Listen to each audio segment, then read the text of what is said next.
اعوذ باللہ من الشیطان الرجیم ولا تجعلوا الله عرضة لأيمانكم أن تبروا وتتقوا وتصلحوا بين الناس والله سميع عليم لا يؤاخذكم الله باللغو في أيمانكم ولكن يؤاخذكم بما كسبت قلوبكم والله غفور حليم۔ سورہ بقرہ کی تفسیر اللہ تعالیٰ کی توفیق سے جاری ہے۔ آج ہم ڈسکس کریں گے سورہ بقرہ کی 2 آیات بینات 224 اور 225۔ سب سے پہلے ان کا ترجمہ سماعت کیجیے۔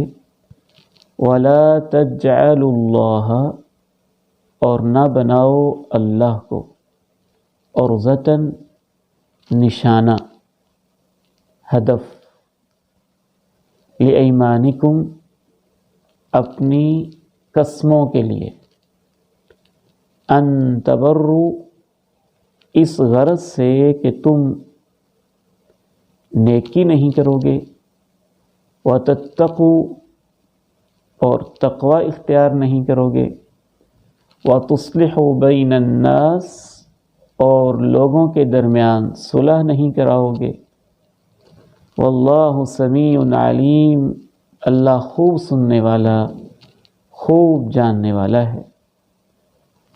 لا یؤاخذکم اللہ، لا نہیں، یؤاخذ گرفت کرے گا، مواخذہ کرے گا، کم تمہارا، اللہ تعالی، باللغو فی ایمانکم تمہاری قسموں میں لغو کا، یعنی تمہاری لغو قسموں کا اللہ تمہارا مواخذہ نہیں کرے گا، وَلَٰكِن يُؤَاخِذُكُمْ لیکن وہ تمہیں پکڑے گا، بِمَا كَسَبَتْ ان قسموں کے بارے میں جو تم نے دل سے اٹھائی، واللہ غفور اللہ بہت بخشنے والا، حلیم بہت بردبار ہے۔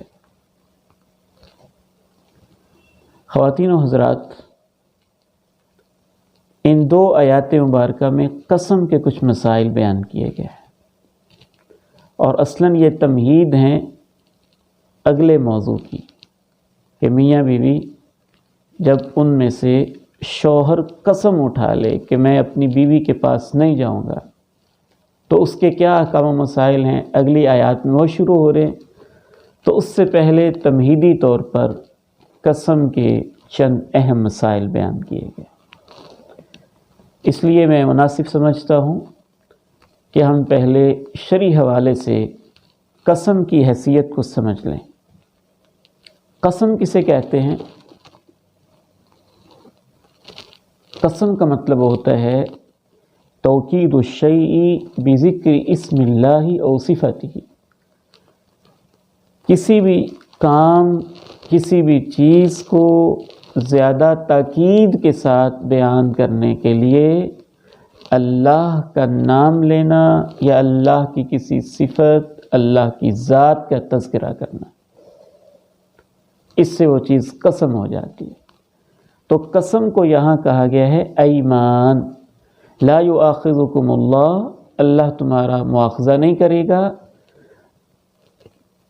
باللغو فی ایمانکم لغو قسموں کا، تو یمین قسم کو کہتے ہیں، اس کی جمع ہے ایمان، قسمیں۔ بنیادی طور پہ یمین کا معنی ہوتا ہے دایاں ہاتھ۔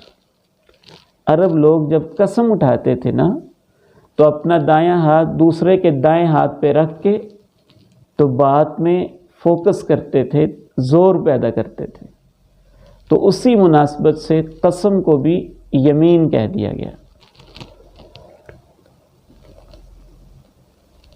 تو قسم کو یمین کہا جاتا ہے، اس کی جمع ایمان ہے، یہاں پر اس کے لیے یہی لفظ استعمال ہوا ہے۔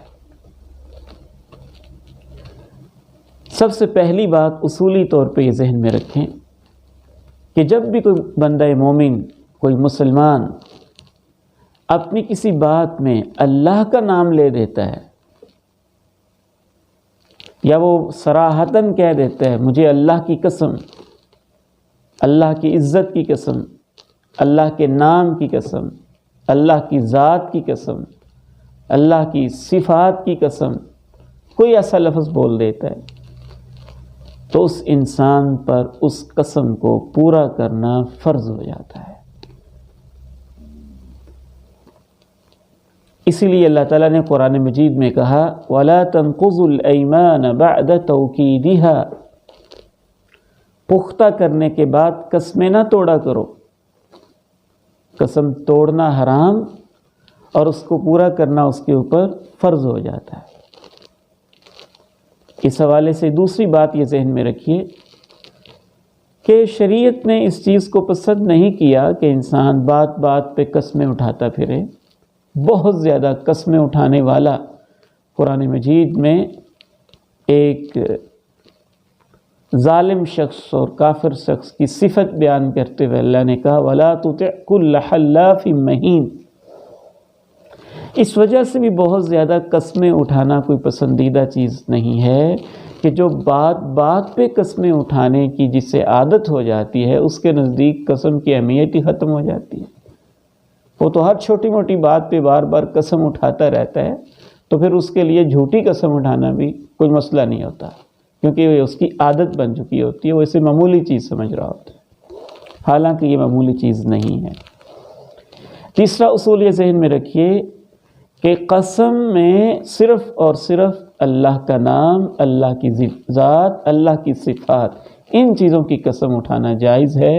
اس کے علاوہ مخلوقات میں سے کسی کی قسم اٹھانا جائز نہیں ہے۔ جیسا کہ ہمارے بعض لوگ کہہ دیتے ہیں ماں کی قسم، دودھ کی قسم، باپ کی قسم، خانہ کعبہ کی قسم، صرف اللہ کی قسم اٹھائی جا سکتی ہے۔ آپ یہ تو کہہ سکتے ہیں خانہ کعبہ کے رب کی قسم، رب کی عزت کی قسم، یہ نہیں آپ کہہ سکتے مجھے ماں باپ کی قسم، ماں کے دودھ کی قسم، یہ غلط انداز ہیں قسم اٹھانے کے۔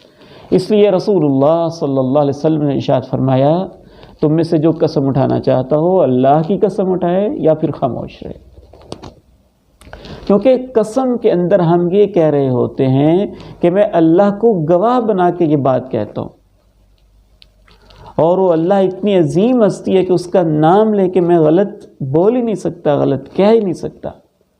نہ یہ عظمت کسی اور کے اندر سوچی جا سکتی ہے اور نہ ہی یہ سوچا جا سکتا ہے کہ ماں باپ ہر چیز پہ گواہ کیسے ہو سکتے ہیں۔ اللہ تو ہر چیز کو، ہر جگہ، ہر شخص کو دیکھ رہا ہوتا ہے، تو اللہ کا نام تو کسی بھی جگہ کسی بھی موقع پہ لیا جا سکتا ہے، تو اللہ کے علاوہ کسی اور چیز کی قسم اٹھانا جائز نہیں ہے۔ اس حوالے سے چوتھی بات یہ ذہن میں رکھیے، جب کوئی شخص قسم اٹھا دے تو سننے والے پر ضروری ہوتا ہے کہ اس کی قسم کو مان لے، اس کی تصدیق کرے۔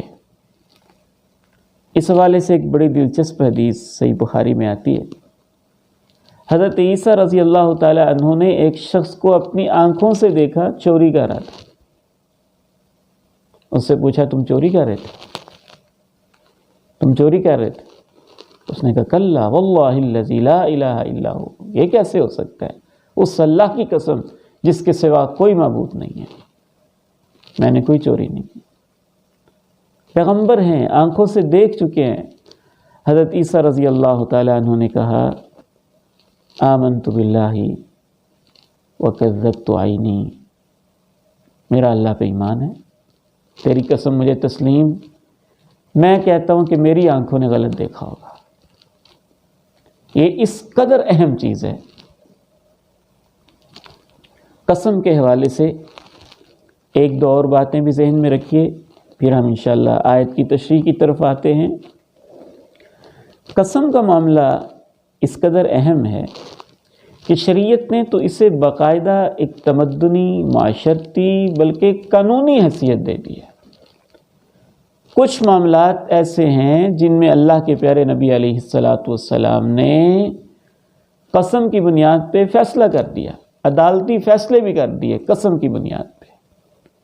یعنی بعض معاملات میں 2 گواہ چاہیے تھے، ایک گواہ تھا دوسرا نہیں تھا، تو دوسرے گواہ کی جگہ آپ نے اس سے قسم لے لی، جب قسم دے دی اس نے تو اس کی قسم کو ایک گواہ کے برابر قرار دیتے ہوئے آپ علیہ السلام نے فیصلہ کر دیا۔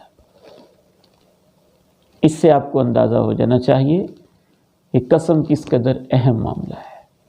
5ویں اور آخری بات اس حوالے سے یہ ذہن میں رکھیے کہ جھوٹی قسم کبیرہ گناہ ہے، کبیرہ گناہ ہے، بہت بڑا گناہ ہے۔ جھوٹی قسم کو بعض احادیث میں الیمین الغموس کہا گیا ہے، ڈبو دینے والی قسم، اور شارحین حدیث نے لکھا ہے کہ اسے غموس اس لیے کہتے ہیں کہ جو جھوٹی قسم اٹھاتا ہے اس کی جھوٹی قسم اسے جہنم کی آگ میں ڈبو دیتی ہے، وہاں گرا دیتی ہے۔ بہت بڑا گناہ ہے جھوٹی قسم، حتیٰ کہ جھوٹی قسم کا محدثین کے نزدیک کوئی کفارہ نہیں، اتنا بڑا گناہ ہے اس کا کفارہ نہیں ہو سکتا، بس سچی توبہ، اللہ سے سچی معافی ہی مانگی جا سکتی ہے۔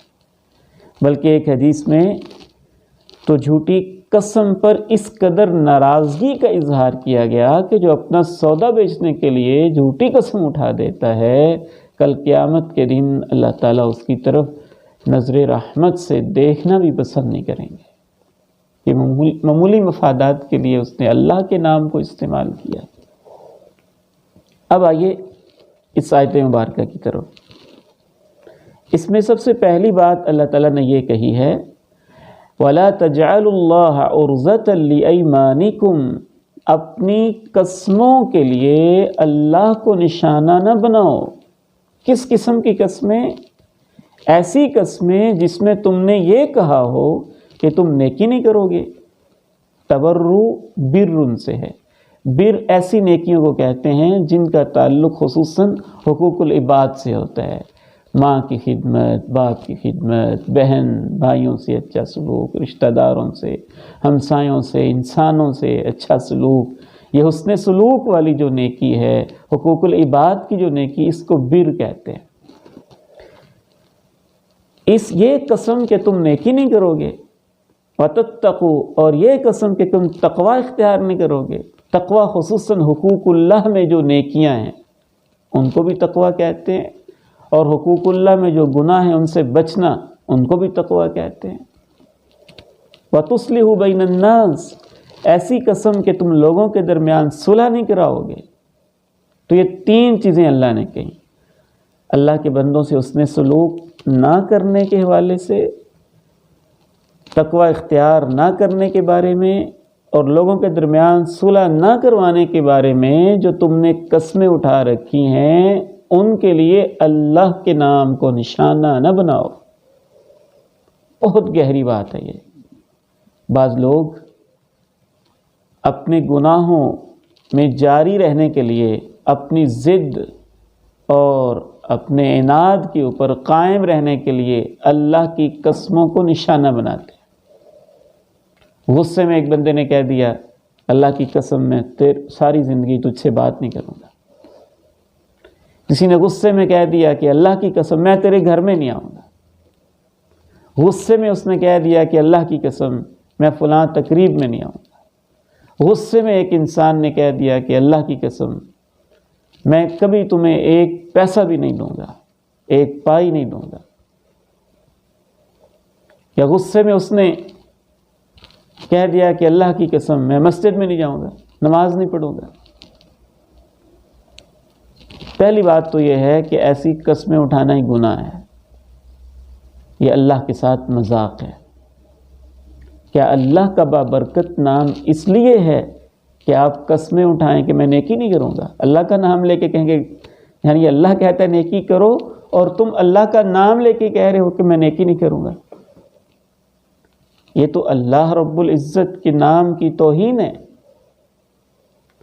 اللہ کو گواہ بنانا ہے تو خیر کے نیکی کے کاموں میں بندہ گواہ بنائے۔ ہوتا یوں ہے کہ بعض لوگ غصے میں ایسی انہوں نے قسمیں اٹھا دیں، اب اس کی بہن نے کہا مجھ سے بات کریں، نہیں میں نے تو قسم ڈالی ہوئی ہے، میں تو بات کر نہیں سکتا، اب اگر میں بات کروں گا تو میری قسم ٹوٹ جائے گی، قسم توڑنا تو گناہ ہے، تو میں یہ گناہ کیسے کروں؟ اس نے کہا قرض دے دو، اس نے کہا میں تو قرض نہیں دے سکتا، میں نے تو قسم ڈالی ہوئی ہے، میں نے دینا ہی نہیں قرض۔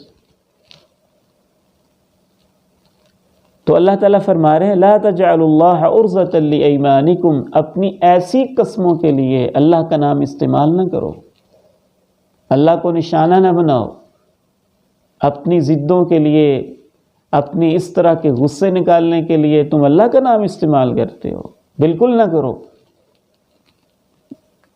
اس حوالے سے رسول اللہ صلی اللہ علیہ وسلم نے ایک حل بتایا۔ اس کے ذہن میں شیطان یہ وسوسہ ڈال رہا ہوتا ہے نا کہ میں قسم توڑوں گا تو مجھے گناہ ہوگا، اور اس بہانے جو وہ پہلے گناہ کر رہے اس کو جاری رکھنا چاہتا ہے۔ اس نے رشتہ توڑا ہوا ہے، بھائی بہن سے بات نہیں کر رہا، تو کہتا ہے میں بات کروں گا ہی نہیں کیونکہ میں نے تو قسم ڈالی ہوئی ہے، قسم توڑنا تو گناہ ہے۔ تو اللہ کے پیارے نبی علیہ السلام نے ارشاد فرمایا واللہ لئن یلج احدکم بیمینہ فی اہلہ، کہ یہ انسان جو قسم توڑنے کو گناہ سمجھ رہا ہے اس سے بڑا گناہ ہے اس زیادتی کو جاری رکھنا۔ جو بندہ بہن سے بول نہیں رہا، بھائی سے بول نہیں رہا، رشتہ داروں سے تعلق توڑا ہوا ہے اور بہانہ بنا رہا ہے میں نے قسم ڈالی ہوئی ہے، رشتے کو توڑنا تو بڑا گناہ ہے۔ اب یہ متقی پرہیزگار بن گیا ہے کہ میں نے قسم نہیں توڑنی چاہیے، قسم توڑنا تو گناہ ہوتا ہے، یہ اپنے ذہن میں ایسی سوچیں سوچ رہا ہے۔ تو اللہ کے پیارے نبی کہتے ہیں کہ اس سے بڑا گناہ تو ہے جو رشتے کو اس نے توڑا ہوا ہے، اس سے بڑا گناہ تو ہے جس ضد پہ یہ اڑا ہوا ہے۔ تو حل کیا ہے اس کا؟ آپ نے ارشاد فرمایا کہ قسم توڑ دے اور قسم توڑنے کا کفارہ دے دے، قسم توڑنے کا کفارہ دے دے۔ مجھے یہاں ایک بزرگ یاد آ رہے ہیں، میں نے ایک جگہ درس قرآن دیا تو اس کے بعد مجھے انہوں نے ایک چٹ بھیجی، اس کے اوپر انہوں نے جو لکھا ہوا تھا لگتا تھا کہ بہت زخمی اور بہت دکھی ہیں یہ بزرگ۔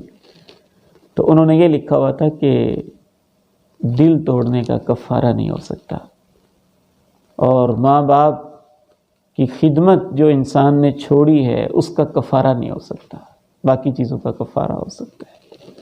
تو نبی علیہ السلام نے اس کا یہ حل بتایا۔ ایک حدیث میں آپ نے واضح طور پہ ارشاد فرمایا جناب عبد الرحمن ابن سمرہ سے، یہ صحیح بخاری کی حدیث ہے، آپ نے فرمایا یا عبد الرحمن، اے عبد الرحمن،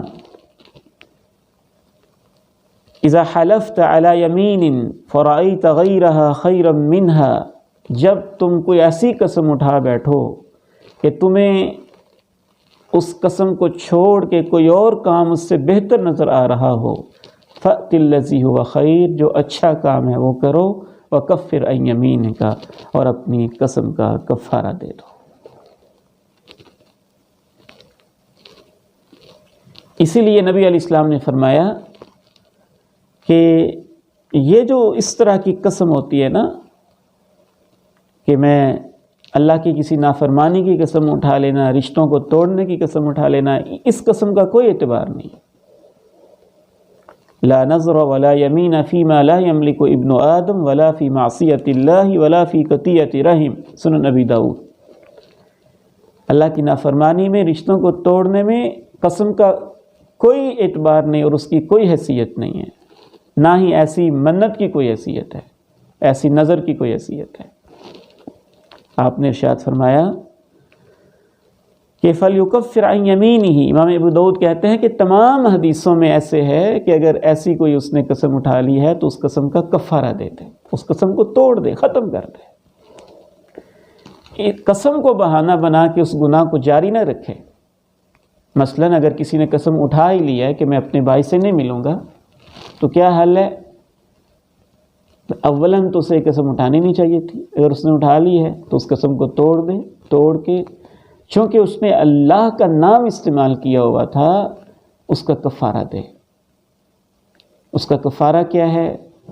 اس پر انشاءاللہ سورہ مائدہ میں ویسے تو تفصیلی اللہ تعالیٰ نے احکام بیان کیے ہیں، لیکن مختصراً میں عرض کر دوں، اس کا کفارہ ہوتا ہے 10 مساکین کو کھانا کھلانا،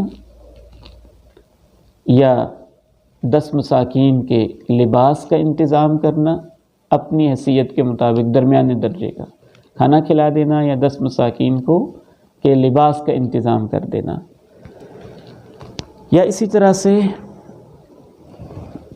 ایک گردن کو آزاد کر دینا۔ اگر یہ تینوں کام انسان نہ کر سکتا ہو تو پھر اس کی آخری آپشن ہوتی ہے روزے رکھنا، 3 دن روزے رکھنا، یہ قسم کا کفارہ ہوتا ہے۔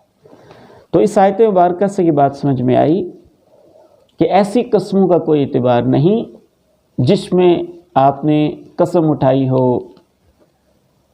حسن سلوک نہ کرنے کی، یا حقوق العباد میں کسی قسم کی کوتاہی کی، یا آپ نے قسم اٹھائی ہو تقوی اختیار نہ کرنے کی۔ تقوی اختیار نہ کرنے میں دونوں چیزیں آ جاتی ہیں۔ آپ نے قسم اٹھا لی، اللہ تعالیٰ معاف فرمائے کہ میں روزہ نہیں رکھوں گا، نماز نہیں پڑھوں گا، حج نہیں کروں گا، عمرے پہ نہیں جاؤں گا، یا آپ نے قسم اٹھا لی کہ جن کاموں سے بچنا تھا، گناہ تھے، بچنا فرض تھا، آپ نے قسم اٹھا لی کہ میں نعوذ باللہ فلاں برا کام کروں گا۔ وَتُصْلِحُ بَيْنَ النَّاسِ، آپ نے قسم اٹھائی کہ میں کسی کی صلح نہیں کراؤں گا۔ تو ان سب قسموں کا کوئی اعتبار نہیں ہے، اور یہاں قسموں کا بہانہ بنا کے اللہ کہتے ہیں میرا نام استعمال نہ کرو۔ واللہ سمیع علیم، اس میں ایک طرح کی دھمکی پائی جاتی، دیکھو اللہ تمہاری اس طرح کی قسمیں خوب سنتا بھی ہے، علیم، اور وہ تمہاری نیتوں کو، تمہارے دل کو، تمہارے اعمال کو جانتا بھی ہے کہ یہ نیتیں تم کس نیت سے اس طرح کی قسمیں اٹھاتے ہو۔ اگلی آیت مبارکہ میں اللہ تعالیٰ نے ارشاد فرمایا لا یؤاخذکم اللہ باللغو فی ایمانکم، تمہاری جو لغو قسمیں ہیں ان کے بارے میں اللہ تمہاری گرفت نہیں کرے گا۔ 2 صورت ہوتی ہے قسم اٹھانے کی۔ بعض لوگوں کو عادت ہوتی ہے، ان کی زبان کا ایک تکیہ کلام بنا ہوتا ہے بچپن سے، قسم ہے قسم ہے قسم ہے مجھے قسم ہے قسم ہے۔ تو ایسی قسموں کا کوئی اعتبار نہیں، نہ ہی ان کا مؤاخذہ ہے۔ عرب لوگ بھی اکثر اپنے کلچر میں ایسے کہتے رہتے تھے، واللہ باللہ، واللہ واللہ، ادھر گئے واللہ، ادھر آئے واللہ۔ تو ایسی قسموں کو اللہ تعالیٰ نے کہا ہے کہ یہ لغو قسمیں ہیں۔ خود اللہ تعالیٰ نے یہ کہا کہ ان پہ اللہ گرفت نہیں کرے گا، اور اللہ کے پیارے نبی علیہ الصلاۃ والسلام نے ارشاد فرمایا اللغو فی الیمین هو کلام الرجل فی بیتہ، لغو قسم یہ ہوتی ہے کہ جیسے انسان اپنے گھر میں بات کرتے ہوئے کہے کلا واللہ بلا واللہ، اللہ کی قسم ایسے نہیں ایسے ہے، اللہ کی قسم، اس طرح کی عادت بنا لے۔ عادتاً جو انسان قسم اٹھا دیتا ہے اس کا ارادہ نہیں ہوتا قسم اٹھانے کا، دل سے نہیں اٹھا رہا ہوتا، بس ایسے ہی زبان پہ الفاظ جاری ہو جاتے ہیں۔ تو یہ اللہ کی مہربانی ہے کہ ایسی قسم پہ اللہ تعالیٰ مؤاخذہ نہیں کرتے۔ لغو قسم یہ بھی ہوتی ہے اللہ کے نام کے علاوہ کسی اور نام کی بغیر قصد، بغیر ارادے کے قسم اٹھا لینا۔ جیسے عرب لوگ جو نئے نئے مسلمان ہوئے تھے تو سابقہ دور میں وہ بتوں کے ناموں کی قسمیں اٹھاتے تھے، لات کی قسم، عزا کی قسم۔ تو آپ نے ارشاد فرمایا کہ جس نے کوئی ایسی قسم اٹھا لی ہو بغیر ارادے کے، غیر ارادی طور پہ، سابقہ عادت کی وجہ سے زبان پہ ایسے لفظ آ گئے، مجھے لات کی قسم، عزا کی قسم، تو آپ نے فرمایا کہ اسے چاہیے کہ وہ کہے لا الہ الا اللہ، یعنی یہی اس کا کفارہ ہے کہ اس نے غیر اللہ کے نام کی قسم اٹھائی ہے تو کلمہ طیبہ پڑھ دے، لا الہ الا اللہ کہہ دے۔ اسی طرح سے اگر بچپن سے کسی کو عادت پڑی ہوئی ہے ماں کی قسم، باپ کی قسم، ایسی قسمیں اٹھاتا رہتا ہے، نبی کی قسم، رسول کی قسم، تو بہتر ہے کہ وہ بھی کہہ دے لا الہ الا اللہ، تاکہ اسے احساس ہو جائے کہ یہ عادتاً میں اللہ کی ذات اور اللہ کے نام کے علاوہ کوئی اور قسم اٹھا بیٹھا ہوں۔ لا یؤاخذکم اللہ باللغو فی ایمانکم، تمہاری جو بیہودہ لغو قسمیں ہیں ان کے بارے اللہ تمہاری گرفت نہیں کرے گا، ان قسموں پر تمہاری گرفت ہوگی جو تم نے دل سے اٹھائی ہیں۔ واللہ غفور حلیم، اللہ بہت بخشنے والا، بہت بردبار ہے۔ انشاءاللہ تعالی یہ سلسلہ جاری ہے، اور اگلی آیت مبارکہ میں ہم یہ مسئلہ سیکھیں گے کہ خاوند اگر اصل میں اس کی تمہید کے طور پر ہی قسم کے مسائل بیان کیے گئے ہیں کہ خاوند اگر قسم اٹھا لے کہ اللہ کی قسم اپنی بیوی کو کہے میں تیرے پاس ہی نہیں آؤں گا، تیرے قریب نہیں آؤں گا، تو اس کے کیا احکام ہیں۔ انشاءاللہ تعالی نیکسٹ ملاقات میں ہم اس موضوع کو ڈسکس کریں گے۔ اللہ تعالی مجھے اور آپ کو قرآن مجید کا صحیح فہم نصیب فرمائے اور اس پہ عمل کی توفیق نصیب فرمائے۔ وآخر دعوانا ان الحمد للہ رب العالمین۔